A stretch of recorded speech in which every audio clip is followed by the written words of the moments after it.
Bonjour à toutes, bonjour à tous. Tout d'abord, j'espère que vous avez passé de bonnes vacances, dans les circonstances toujours qu'on connaît. Mais bon, que vous avez pu quand même prendre du temps pour vous reposer et faire le vide par rapport à tout ça. D'autre part, j'espère évidemment que tout le monde va bien. Voilà.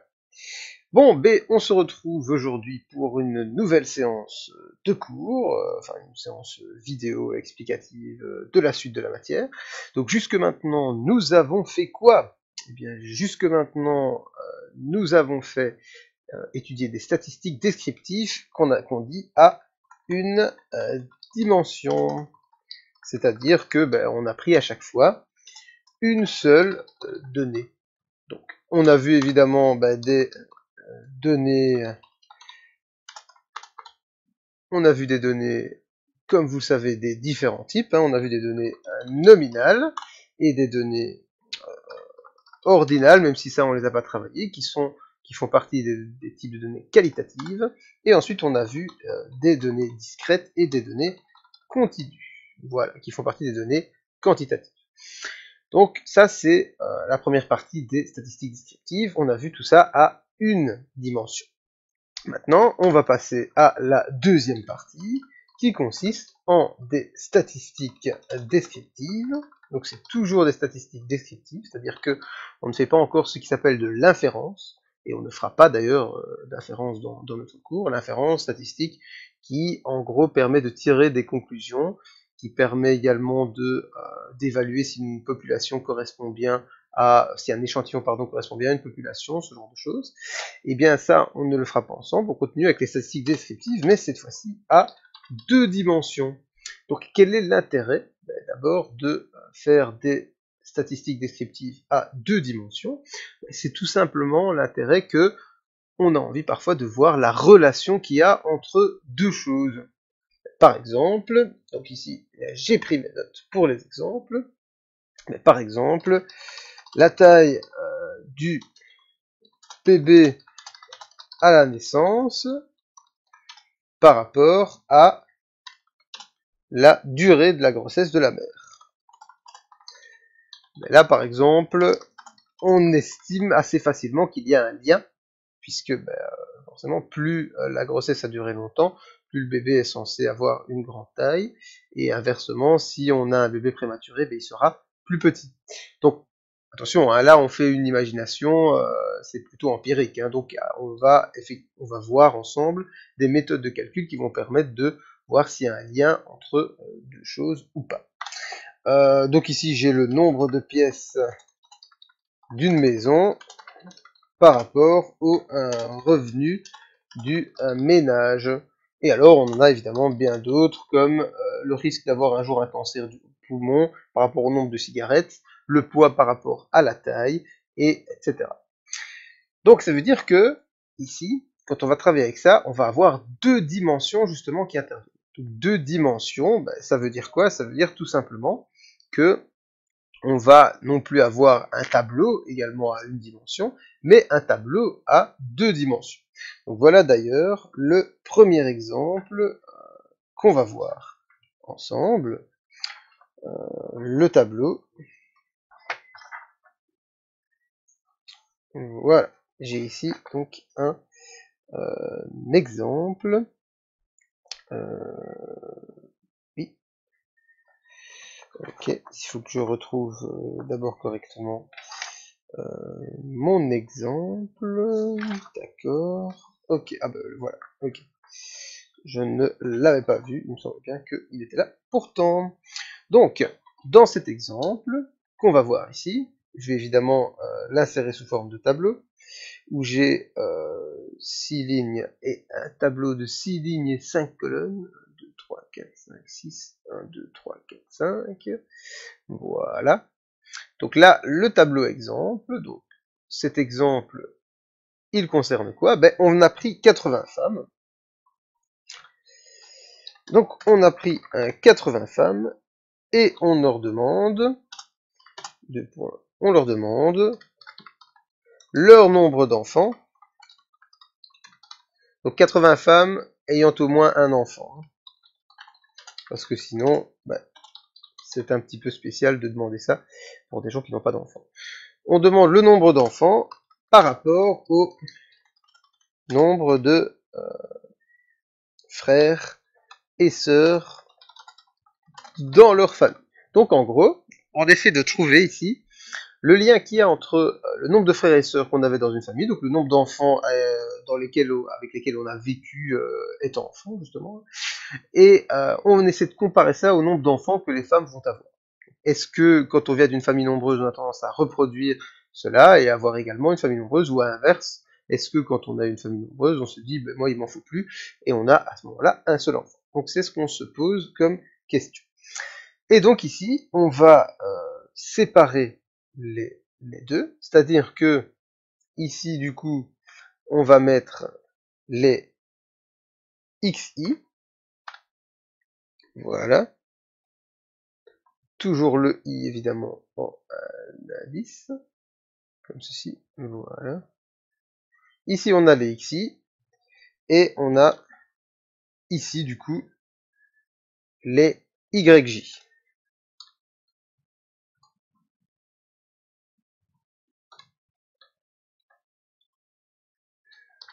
Voilà, ok. Voilà, xi et les y, pardon, j, voilà. Xi et yj. Les xi vont représenter à ce moment-là le nombre d'enfants, et les yj vont représenter le nombre de frères et sœurs qu'on avait avant.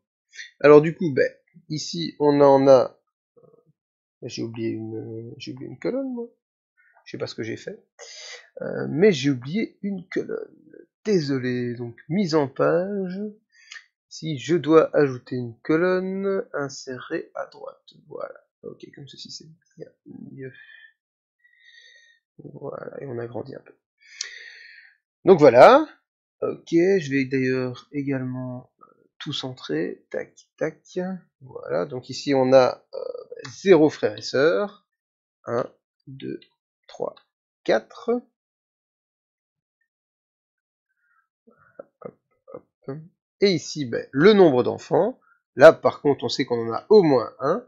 Ok, donc 2, 3, 4 et 5. Voilà. Donc, là, on a le nombre d'enfants par rapport au nombre de frères et sœurs dans la famille. Et à ce moment-là, on compte le nombre de personnes qui correspondent à chaque. Donc là, par exemple, qu'est-ce que je vais mettre dans cette case-là? Ben, je vais mettre le nombre de personnes sur les 80 femmes qui ont un enfant et qui n'avaient pas de frères et sœurs. D'accord? Et donc ici, si j'ai 4, en l'occurrence, c'est dans mon tableau exemple, c'est ce qu'on a. Donc on a 4 femmes qui ont eu un enfant et qui n'avaient pas de frères et sœurs. Et ainsi de suite. C'est comme ça qu'on lit ce tableau à double entrée, donc que je remplis ici.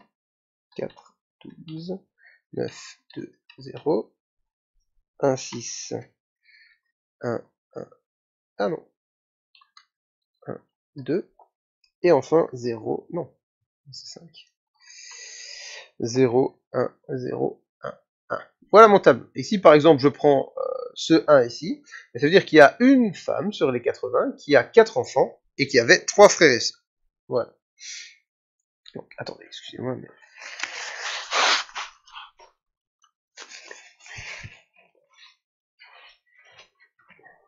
Voilà. Donc, voilà comment lire ce tableau. Et ce tableau, ça s'appelle, du coup, un tableau de contingence.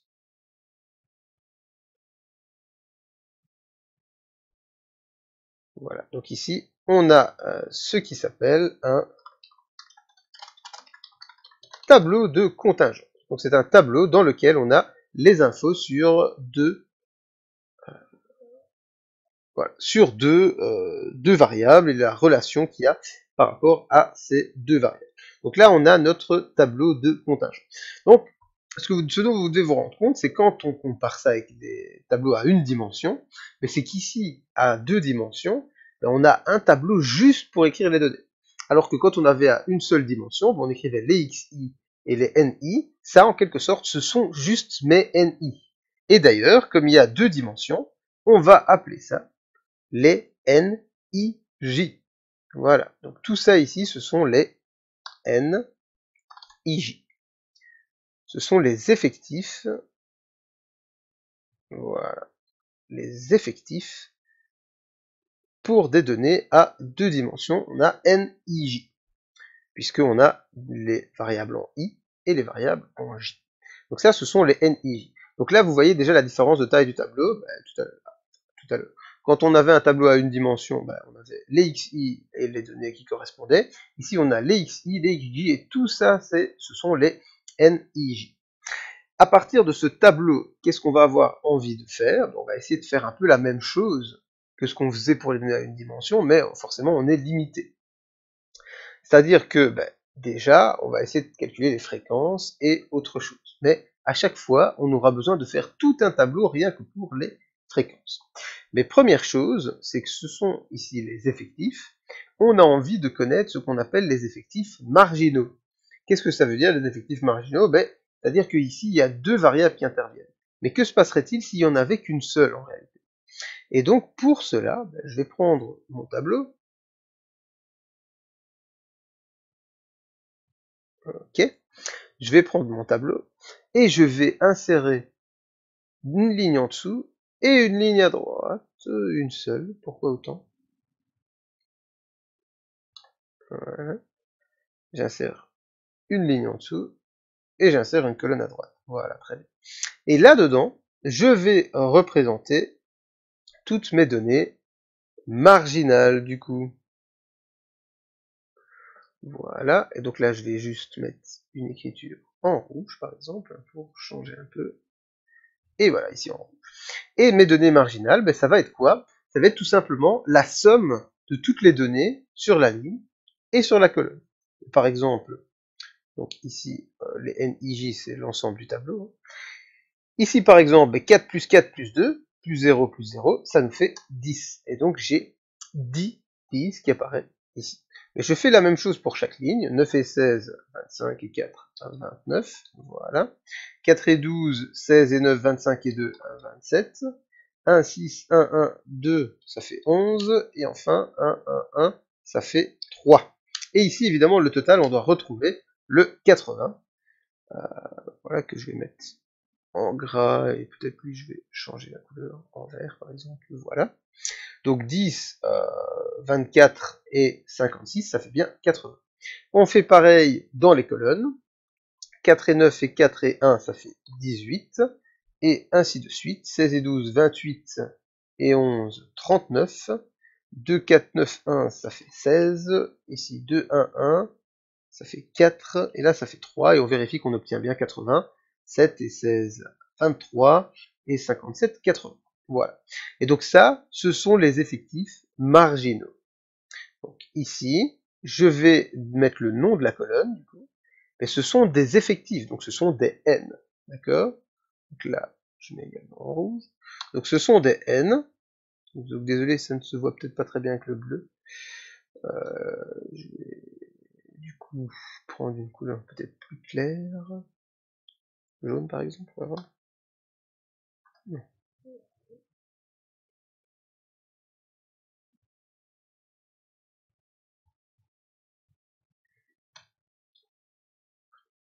Bref. C'est pas grave, tant pis. Ah bah non, il le met en jaune maintenant, c'est pas grave, tant mieux. Donc ce sont des N, puisque ce sont des effectifs. Simplement, ce sont des effectifs marginaux, c'est-à-dire qu'ils ne tiennent compte que d'une seule des deux variables. C'est-à-dire qu'ils ne tiennent compte que des I. Puisque les YJ, on s'en fout, on les a tous additionnés. Donc si vous regardez, le 10, ça correspond à quoi? C'est le nombre de femmes qui ont eu un enfant. Le 27 ici, ça correspond à quoi? C'est le nombre de femmes qui ont eu 3 enfants. Donc c'est comme si on avait un tableau à une dimension, avec juste nos XI qui sont là, et avec juste nos NI qui sont là. Et donc les J n'interviennent plus.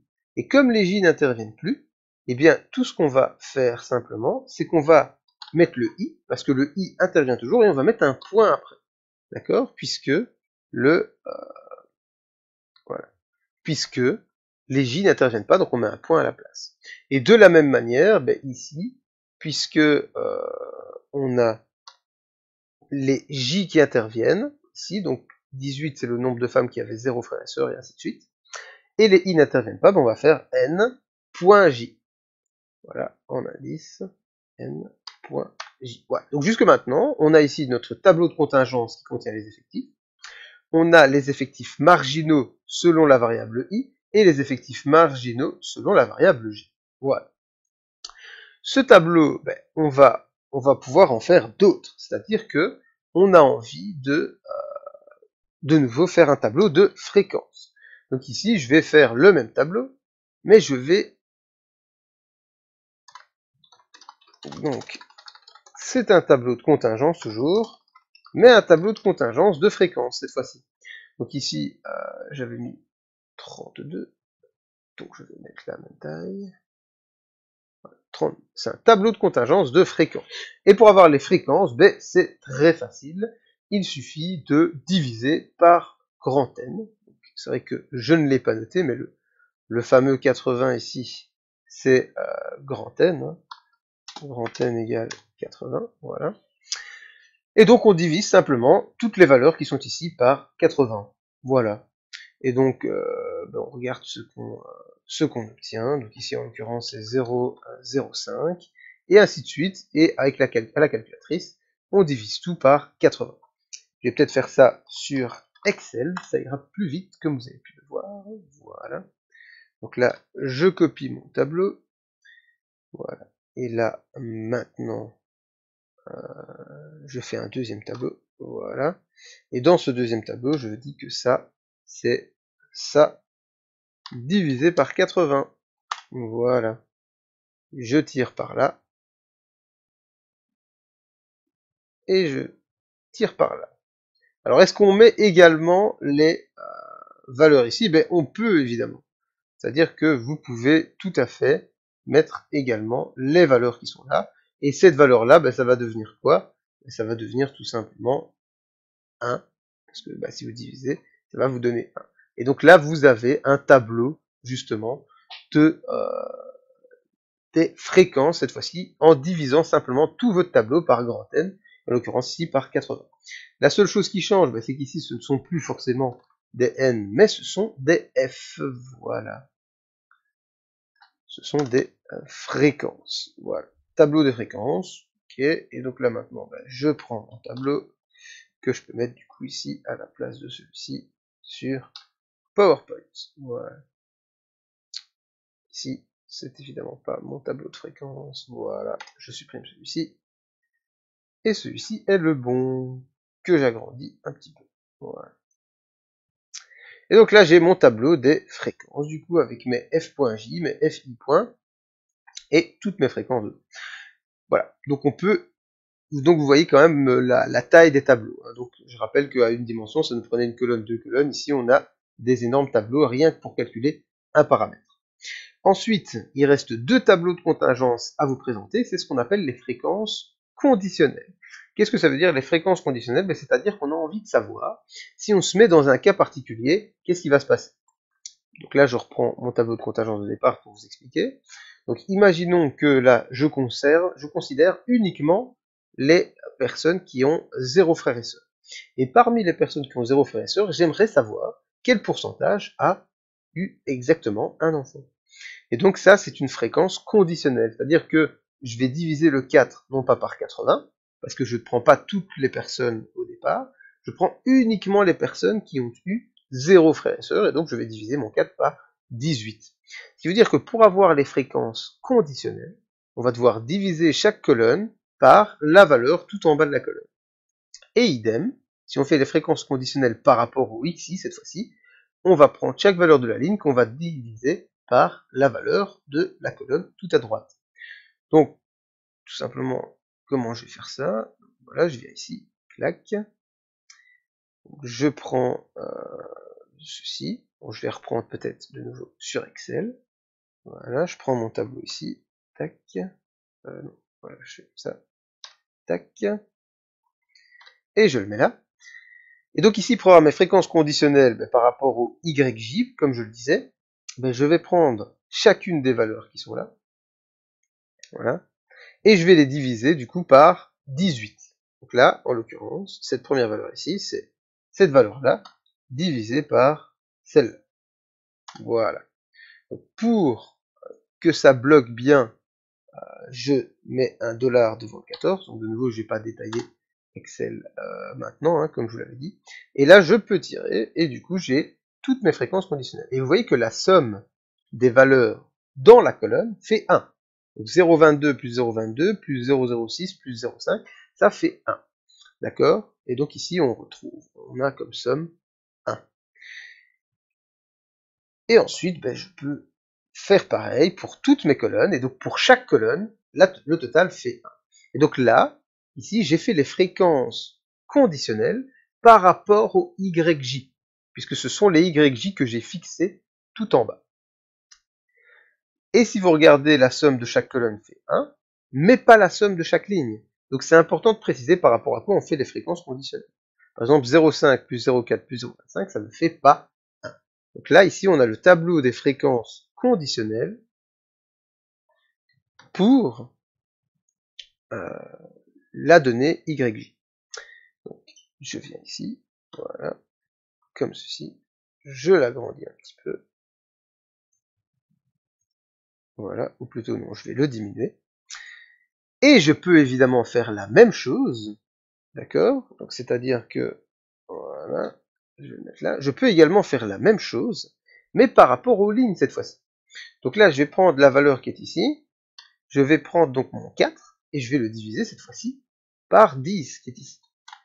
Voilà. Et de nouveau, je mets mon dollar correctement. Voilà.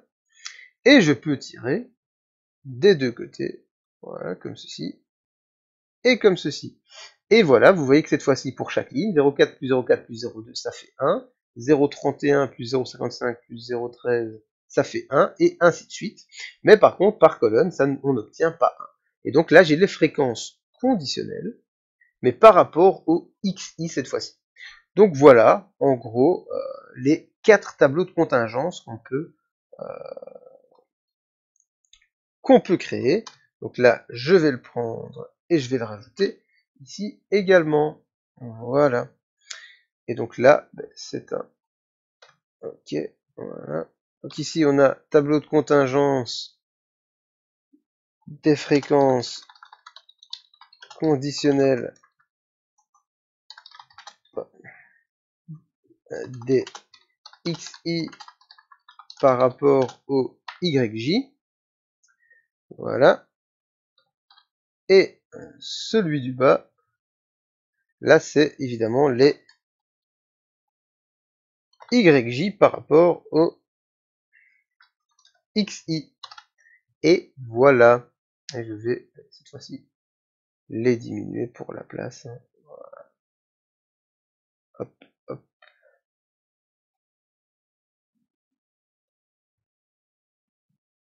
Et voilà. Et donc, on a nos 4 tableaux de contingence. Donc, le tableau de contingence des effectifs, le tableau de contingence des fréquences. C'est vrai que je n'ai pas insisté sur comment il se lisait. Tout simplement, ici, ça veut dire que sur toutes les femmes qui ont participé, il y en a 0,0125, donc 1,25%, qui ont 4 enfants et qui avaient 3 frères et sœurs. Ici, comment lire ce tableau? Ça veut dire que ici, par exemple, vu que c'est les XI par rapport au YJ, ça veut dire que sur les femmes qui ont eu 3 frères et sœurs, il y en a la moitié qui ont eu 3 enfants. Voilà. Et ici, par exemple, le 0,33, ici, voilà.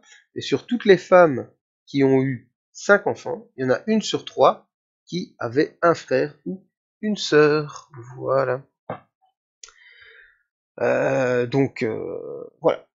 Comment on lit ces tableaux. Donc voilà pour les tableaux de contingence qui constituent donc la première partie des statistiques descriptives à 2 dimensions.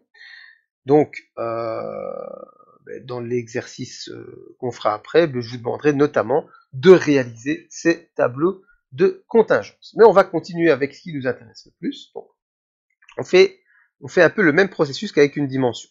Avec une dimension, si vous vous souvenez, on avait d'abord fait les tableaux de données, puis on a fait les graphiques, et enfin on a fait les paramètres statistiques qui permettent d'avoir des informations précises. Donc là, on a fait les tableaux de données.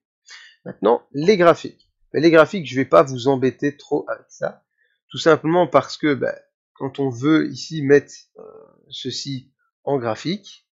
Donc voilà, si je fais ceci et que je demande du coup d'insérer un graphique, ben, il va me proposer des sortes d'histogrammes groupés. Donc voilà par exemple, hein, comme ceci. Donc vous voyez que là, ben, c'est évidemment lourd, c'est pas très réaliste comme truc. Je vais plutôt le faire sur Excel parce que Excel il va me proposer directement de mettre les données dedans. Donc voilà, donc par exemple, si je fais ceci et que je demande du coup d'insérer un graphique, ben, vous voyez qu'il me recommande certains graphiques, genre des courbes comme ça, on peut avoir des histogrammes groupés comme ceci, donc, mais ça n'a pas forcément énormément de sens. En général, ce qu'on aime bien, c'est de faire ce qu'on appelle des scatterplots. Donc des scatterplots, c'est quoi? C'est des nuages de points. C'est-à-dire que vous allez avoir un graphique où vous allez avoir des points qui correspondent à chaque donnée. Par exemple, ici, on va avoir un point à un enfant, 0 frères et sœurs, et le point va avoir une grosseur en fonction du nombre de personnes. Donc là, il y en a 4, donc il va avoir une certaine grosseur. Ici, on en a 16, donc le point va être du coup 4 fois plus gros que le point ici. Donc j'avoue que j'ai pas pensé à regarder avant si sur Excel il y avait des scatterplots ou pas. Des nuages de points peut-être qu'il va appeler ça.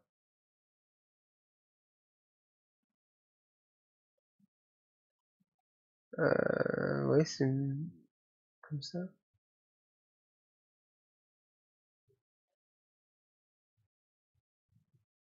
Ah, ou plutôt comme ça peut-être.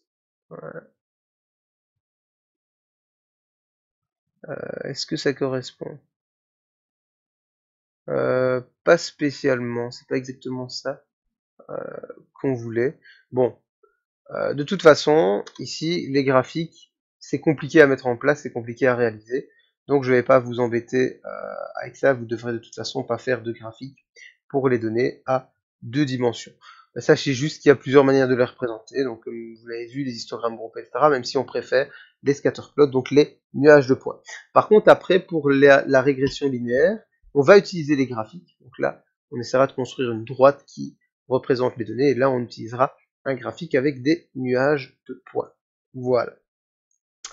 Bien. Donc on va passer à la partie la plus intéressante, c'est-à-dire les paramètres statistiques. Et ensuite, je vous donnerai un ou deux exercices pour que vous devrez pratiquer et vous aurez la vidéo, donc comme d'habitude, de solution plus tard, lundi ou mardi, en fonction de ce qui est possible pour moi.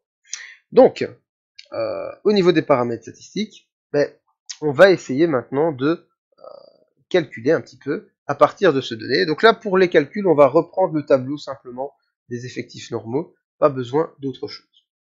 On va essayer de calculer un petit peu ce qui s'appelle la covariance et le coefficient de corrélation.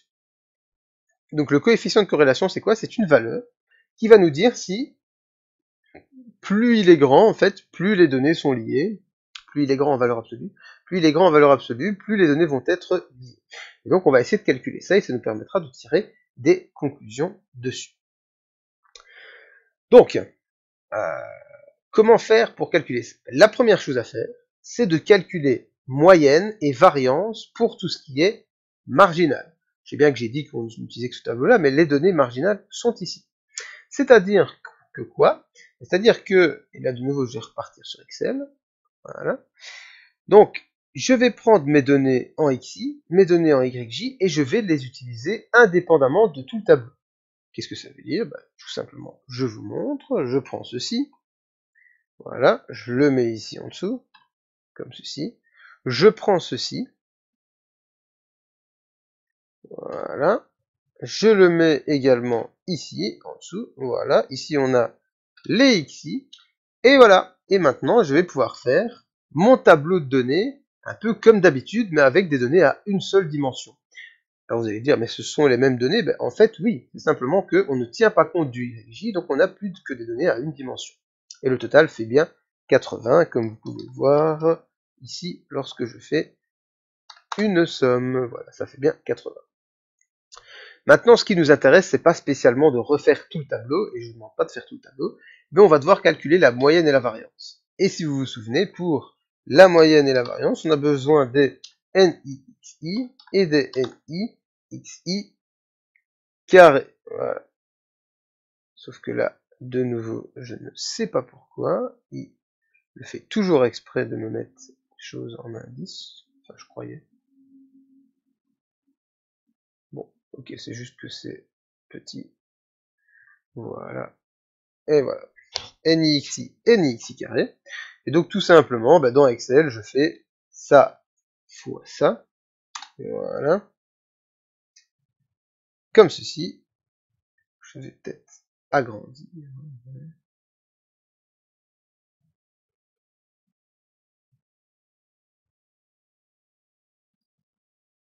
Voilà. Et les NIXI carré, donc c'est NI fois XI fois XI. Voilà. Et je tire de nouveau vers le bas. Et ici, je fais la somme de tout ceci. Voilà. Et ici également, je fais la somme de tout ceci. Je vais en avoir besoin pour mes calculs de variance. Voilà. Ce qui fait que ben, je peux calculer grâce à ça la moyenne. Donc la moyenne que je vais noter X bar. Pourquoi X bar? Parce que c'est la moyenne selon les X. Et la barre, pourquoi? Ben, on met une barre au-dessus. Comme ça. Donc voilà. Donc X bar, j'avoue que de nouveau j'ai pas regardé comment je faisais ça symboliquement avec Excel. C'est pas grave. Comment est-ce que je peux faire pour mettre une barre au-dessus?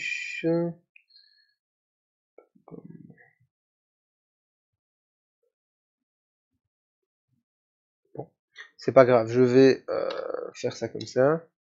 Donc sachez que c'est juste que c'est normalement X bar, voilà. Donc là par contre je vais agrandir tout ça parce que c'est trop petit. Voilà. Donc c'est X avec une barre au-dessus. Donc voilà. Je peux vous le faire entre guillemets sur Paint. Après tout, on s'adapte un petit peu avec ce qu'on a. Donc c'est voilà, ok, X bar comme ceci. Voilà. Et pour le Y, ben, c'est Y bar quand on le calculera. Voilà. Donc ici, pour l'instant, je vais juste noter ça comme ça pour plus de facilité, hein, puisque je ne sais pas comment on fait la barre, peu importe. Mais d'ailleurs, si quelqu'un voit comment on fait la barre, vous pouvez toujours me le mettre en message sur les forums ou en commentaire de la vidéo. Comme ça, pour la suite, je le ferai un peu mieux. Donc, mais bon, c'est juste une notation, ce n'est pas si grave. Alors, ensuite, pour calculer ma moyenne, du coup, je fais quoi? Je fais la somme des NXI divisé par grand N, donc divisé par 80, et j'obtiens 2,6. Maintenant, la variance selon X, que l'on note du coup sigma X, là par contre, je peux aller chercher formule du coup. Non, c'est dans insertion, pardon. Donc, pourquoi il veut pas? Voilà, ok. Donc je dois insérer un symbole, voilà. Et le symbole, c'est une lettre grecque, c'est sigma, donc là par contre, on peut trouver les lettres grecques.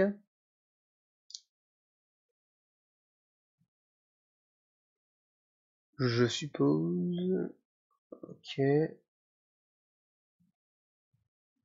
grec, grec, grec, grec. Hey, non. Oh non, c'est pas vrai qu'il est redescendu. Alors le grec c'est où? Là je vois pas le grec. Donc, pourtant normalement il doit y avoir moyen de mettre un symbole sigma en grec, donc je vais regarder ici.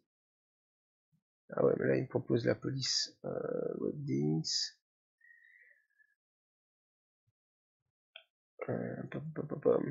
Bon, je ne trouve pas mon sigma, qui est peut-être ici plus facilement, plus facile de l'obtenir.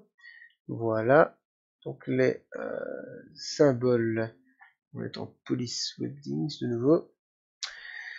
Oh là là, bref. Dans les équations, est-ce que je peux avoir sigma peut-être plus facilement? Ici, non. Ah, là j'ai bêta, delta. Ah, voilà le sigma en fait. Voilà, ok. Donc là j'ai au moins mon sigma. C'est très bien.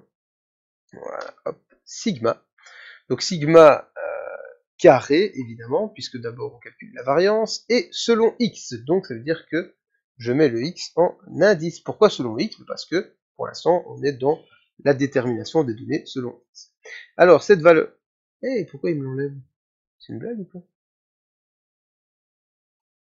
Bon bref, vous avez vu que c'était sigma carré x. Hein, voilà. Je vais peut-être mettre égal. Égal. Voilà. Bon bref. Ce n'est pas de nouveau le plus important, au moins vous avez vu ce que je voulais mettre. Donc sigma carré x, la variance, comme vous connaissez maintenant par cœur la formule, vous savez qu'on prend la somme des nx i carré qui est ici, qu'on la divise par 80, et qu'on enlève à ceci la moyenne au carré. Voilà. Et ça me permet d'obtenir 0,99. Et donc ensuite là, je prends ici sigma, cette fois-ci. Donc sigma qui est la racine de ceci. Donc le sigma x, pardon. C'est vrai qu'on a sigma x. Ok. Voilà, sigma x. Avec de nouveau le x en indice. Voilà. Donc sigma x qui est égal à la racine de ceci. Donc je prends la racine de... Ah oui, c'est juste ici. SQRT, c'est en anglais. Ici, c'est racine, juste la racine du précédent. Et on voit qu'on obtient la même chose quasiment. Hein, mais c'est logique parce que la racine de 1 fait 1. Donc là, on a déjà 3 données importantes. Donc la moyenne des x, la variance des x et l'écart type des x. Donc là, je vais mettre moyenne des x. Voilà. Hop là. Variance des x et écart type des x. Ok. On va ensuite également faire la même chose pour les y. Donc variance des y et écart type des y. Voilà, comme ceci. Donc je vais faire pareil, hein, c'est-à-dire que je vais prendre mon tableau de données. Donc je vais prendre ici les valeurs qui sont ici. Voilà. Que je vais mettre ici en dessous. Et là, je vais prendre les y qui sont là. Et je vais les mettre ici en dessous. Bon, vous savez que nous, on a l'habitude de travailler verticalement. Donc, en fait, je vais quand même plutôt travailler verticalement. C'est-à-dire que je vais recréer un tableau ici. Et je vais mettre mes données y dedans. Donc là, je vais prendre, ici, ce ne sont pas les xi, mais les yj. Et ici, du coup, ce ne sont pas les n points, mais les n.j. Et donc là, j'ai 0, 1, 2, 3, 4. Et ici, les valeurs sont 18, 39, 16, 4 et 3. Voilà. Et donc, de la même manière, qu'est-ce que je vais pouvoir faire? Je vais pouvoir faire mes njyj. Donc ici, je vais avoir... Ok. Je vais faire ça en fait. Tac. Tac. Tac. Voilà. J'ai les ici, non pas nixi, mais njyj. Et là, j'ai les njyj carré. Et donc, j'ai fait exactement la même chose, mais avec mes yj. Et donc, ma moyenne ici, ça va être pareil, c'est-à-dire que je prends la somme des njyj, pardon, et je divise par le nombre total de personnes, c'est-à-dire 80.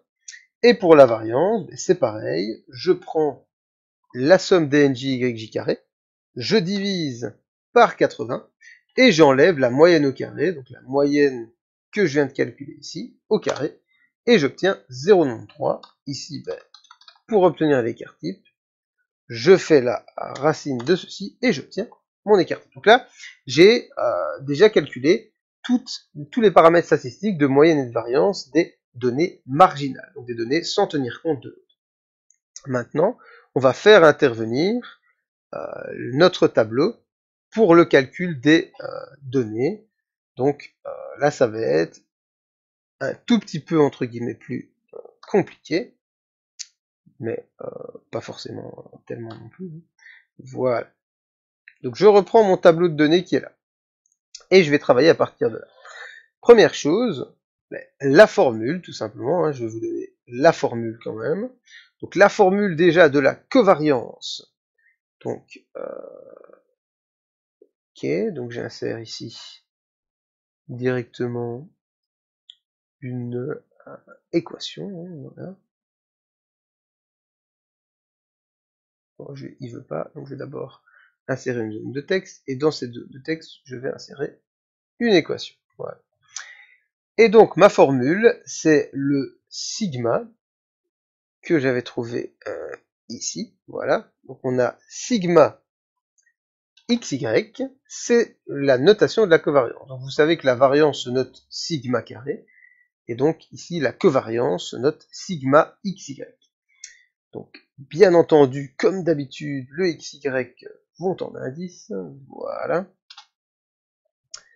Et ici, j'enlève l'indice, comme ceci. J'ai dit que j'enlevais l'indice. C'est quand même assez incroyable. Voilà. Donc sigma xy égale, la formule ici, ça va être quoi? Ben, ça va partir sur le même principe que la variance. C'est-à-dire qu'on a 1 sur grand N, ok?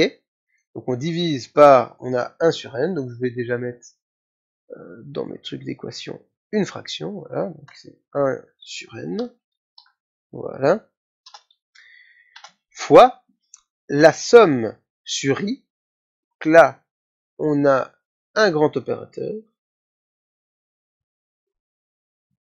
comme ça, voilà, la somme sur I, 2, on remet un grand opérateur, on va voir la somme sur J cette fois-ci, d'accord, des N IJ,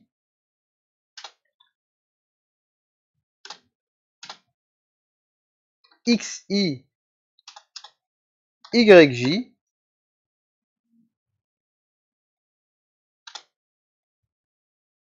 moins ensuite les deux moyennes, donc moins X bar, Y bar. Tiens, c'est vrai, comment j'avais noté X bar dans mon PowerPoint de vidéo, je ne me rappelle plus. Donc moins, je vais mettre comme ça, moyenne X fois moyenne Y, voilà. Vous pouvez noter X bar, Y bar, bien entendu. Voilà. Ça c'est quoi? Bah, c'est un moins, tout simplement. Bon, bref. Donc, avec évidemment, comme toujours, des parenthèses ici. Donc pourquoi est-ce que je dis que c'est le même principe? Parce que la formule de la variance, si vous vous en souvenez, donc c'est 1 sur n, somme sur i des ni xi carré, moins la moyenne au carré. Et ici, comme on a deux variables, les xi et les yj, on n'a pas xi au carré, mais on a xi fois yj, et du coup on doit faire la somme sur i et sur j, donc des deux côtés du tableau, horizontalement et verticalement, et au lieu d'enlever la moyenne des x au carré, on enlève le produit des deux moyennes. Bon, la formule peut vous sembler un petit peu barbare comme ça, mais vous allez voir que au final, ce n'est pas spécialement compliqué. Donc comment ça va fonctionner ici, du coup, on va d'abord faire, évidemment, je vais peut-être la copier, comme ça, elle sera, ce sera plus visuel, voilà. On va commencer en faisant ici la somme sur i, somme sur j des nij, xi, yj.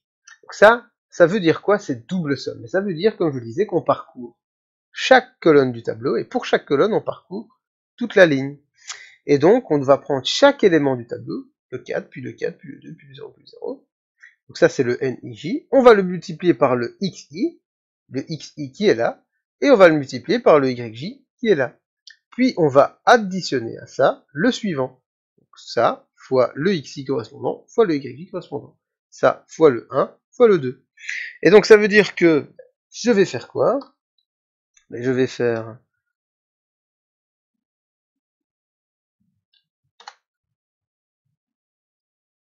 voilà. Donc je vais faire quoi? Je vais faire ici ma première valeur, 4 fois 1 ici, fois 0 ici.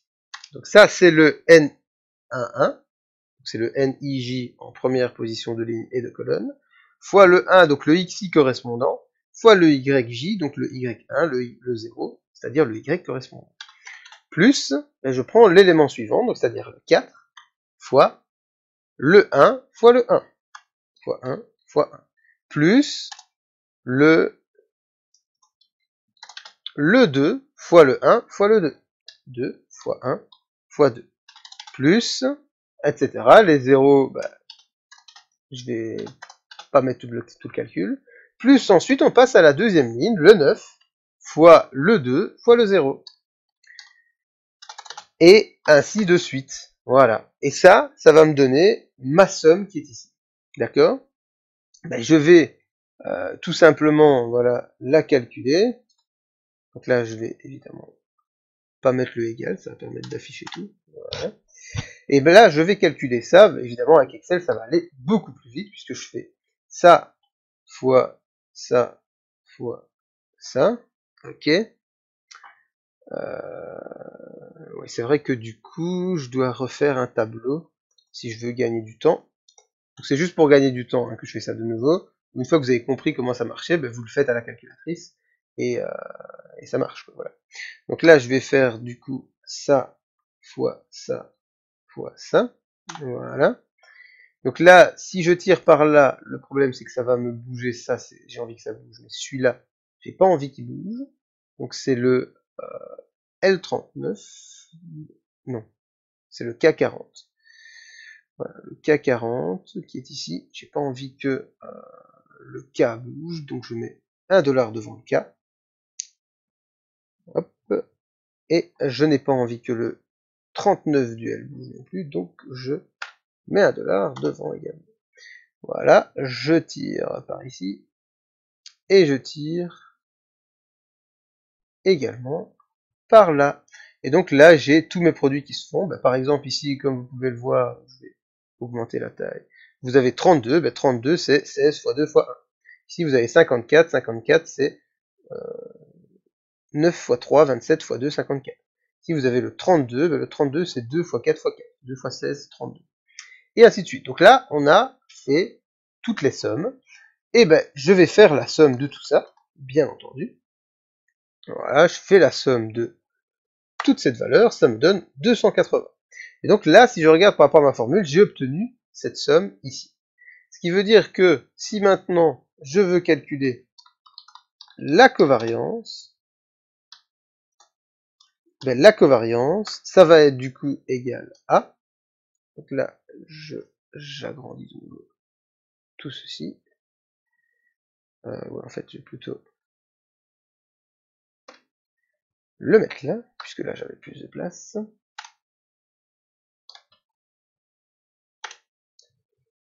Voilà. Et donc, dans ma formule, ça va donner quoi? Ça va donner que je vais prendre la valeur que j'ai obtenue en faisant ma somme, ici 280. Je vais diviser par grand N. Grand N n'a pas changé, hein, c'est toujours 80 qui est ici. Et à tout ça, je vais enlever le produit des deux moyennes. Donc les deux moyennes que j'ai calculées ici. Moyenne des X fois moyenne des Y. Et j'obtiens donc une covariance qui vaut 0,4. Le sens physique de la covariance, il n'y en a pas tellement. C'est-à-dire que c'est impossible de dire la covariance. 0,4, ça veut dire que c'est une très faible covariance. 0,4, c'est une très forte covariance. C'est un peu comme la variance, comme je vous ai dit. Ce qui nous intéresse, c'est l'écart type. L'écart type, ça nous permet vraiment de visualiser les choses, à quoi elles correspondent. La covariance, c'est pareil, on ne sait pas trop dire. Pourquoi? Parce que ça dépend des valeurs. C'est pour ça qu'on va ensuite déterminer le coefficient de corrélation. Voilà. Oula. Hop. Non. Le coefficient de corrélation qui se note ρ. Donc là, je vais de nouveau insérer une équation, voilà, et je vais avoir un ρ qui est où le ρ, il est là, voilà, il est là le ρ.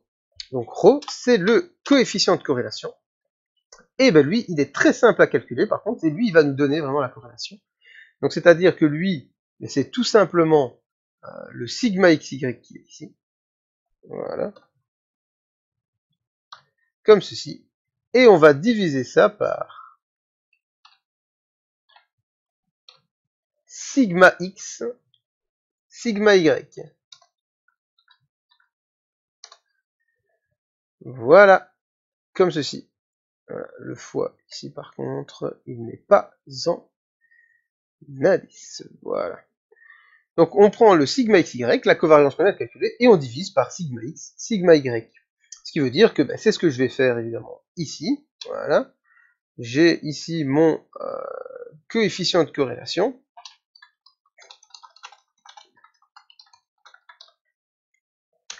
Voilà. Et donc ça, je vais mettre corps pour pas déborder.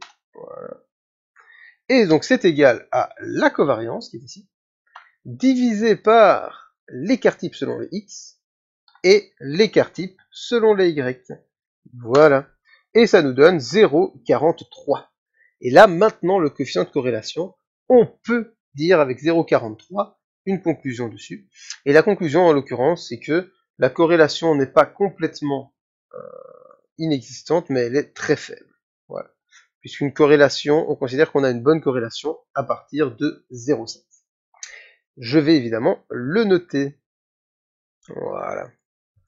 Donc là, signification du coefficient de corrélation. Donc là, donc s'il est, voilà, donc s'il est plus grand ou égal à 0,7, on a une bonne corrélation. S'il est plus grand ou égal à 0,8, on peut dire qu'on a une très bonne corrélation.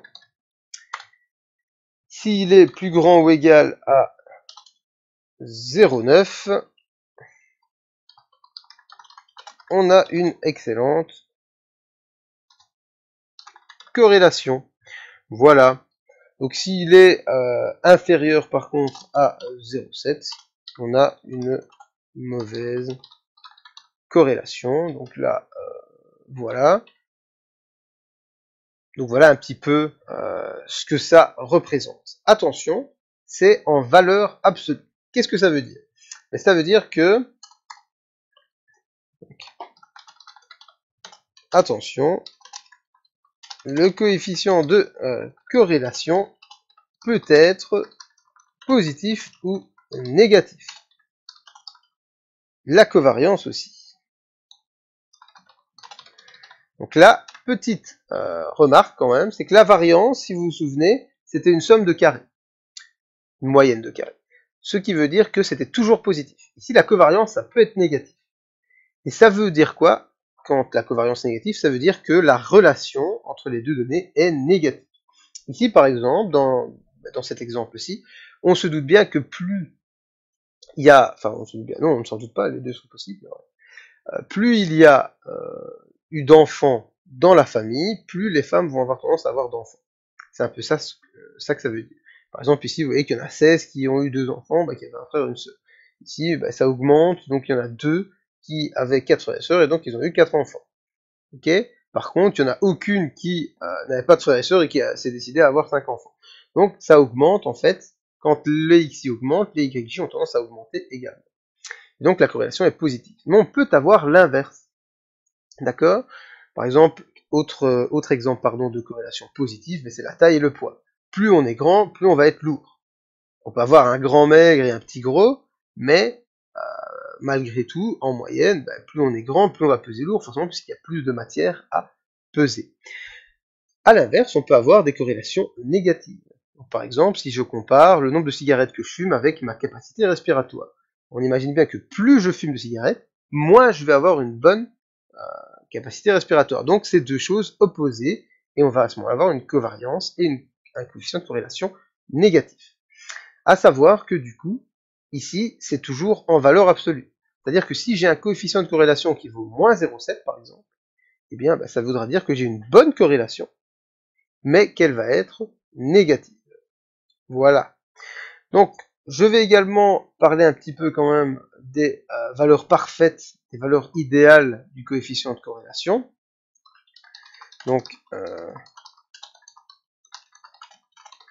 ça, c'est évidemment quelque chose qui n'arrive jamais, mais on peut quand même le tester. Donc là, je vais insérer du coup mon équation pour pouvoir mettre le ρ. Voilà. Donc si ρ égale 0, ça veut dire qu'il n'y a pas de corrélation, aucun lien entre les données. Voilà. Et ensuite,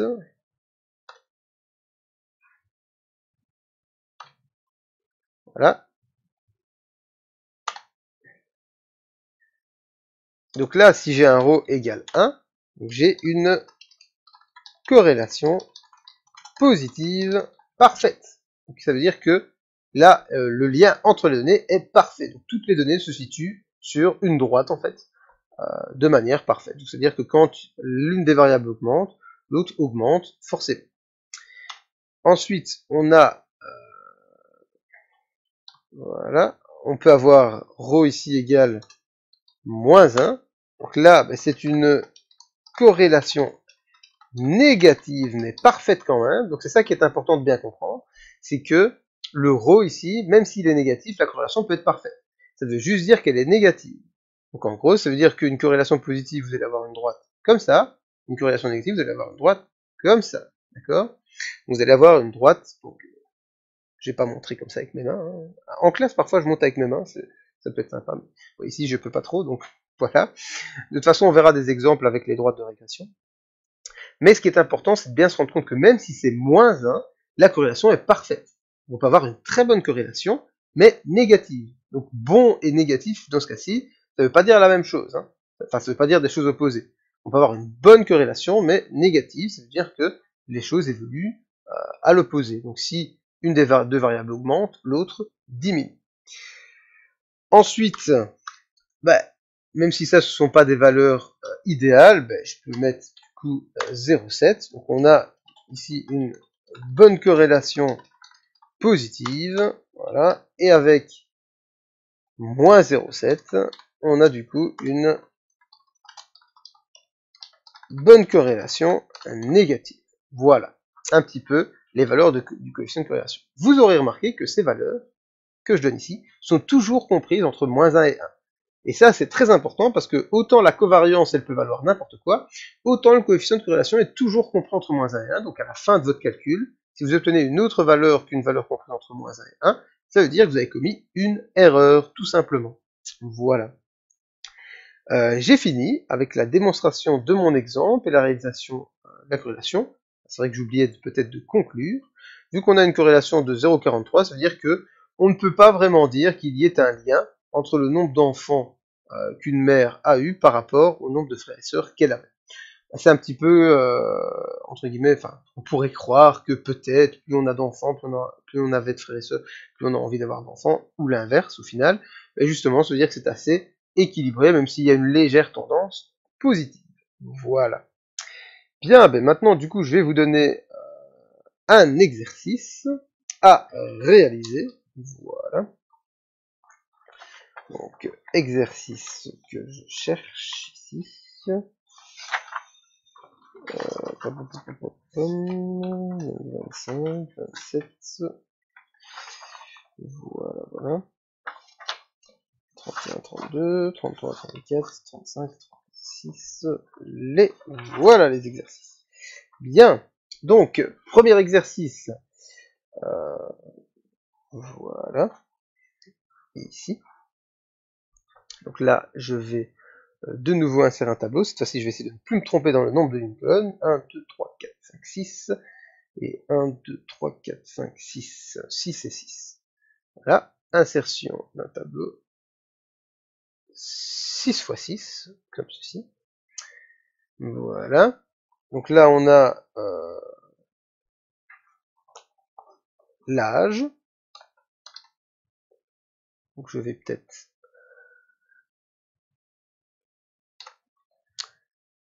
Voilà, je vais peut-être comme d'habitude mettre tout comme ceci. L'âge, voilà.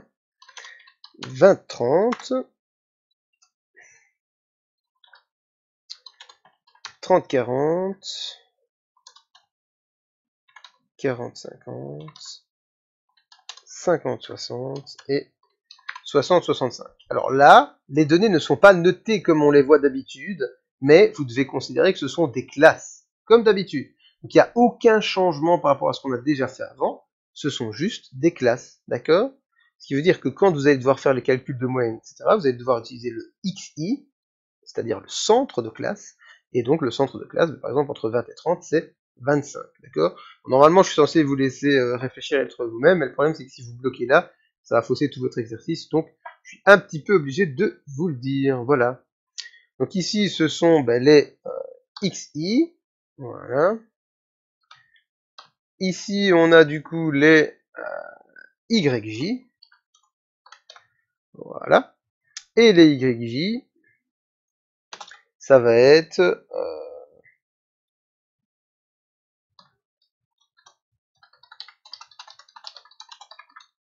nombre de fois malade.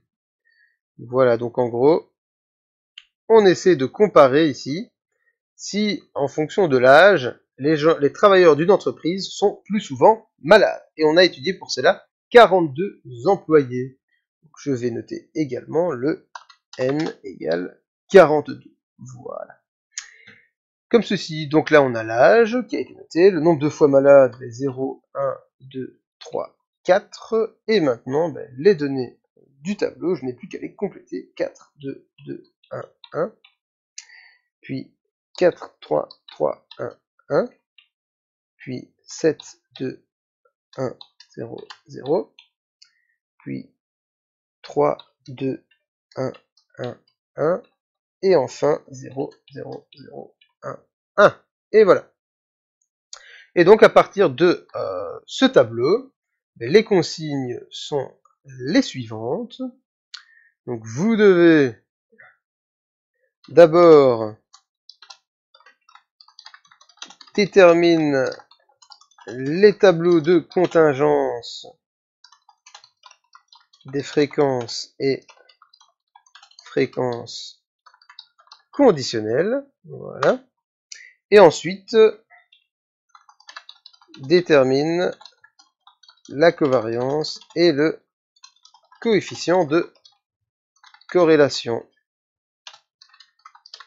interplate. Donc vous devez évidemment interpréter les résultats obtenus. Voilà. Alors, c'était un premier exercice. Je vous donne un deuxième exercice à faire pour la fois prochaine. Voilà, donc là j'ai un tableau de 1, 2, 3, 4, 5, 1, 2, 3, 4, 1, 2, 3, 4. Voilà. Tableau 4 x 4. Voilà. Donc là, on a ici prix en milliers d'euros. Voilà. Et l'autre ici, c'est cylindrée en centaines de centimètres cubes. Voilà. Hop. Voilà. Et donc ici, ce sont les XI et les YJ comme d'habitude, mais au final, vous leur donnez le nom que vous voulez, bien entendu. Donc ici, je vais remettre tout comme d'habitude. Voilà, tac, tac. Ok, donc ça, je vais peut-être... rapprocher ceci, voilà. Et donc, on a ici de nouveau un exercice avec des classes, mais à nouveau, comme je l'expliquais tout à l'heure, ça ne change rien. 15, 19.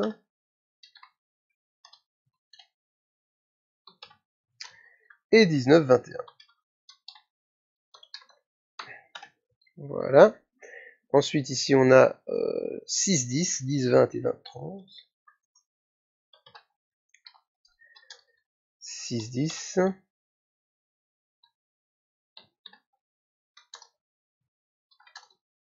10, 20 et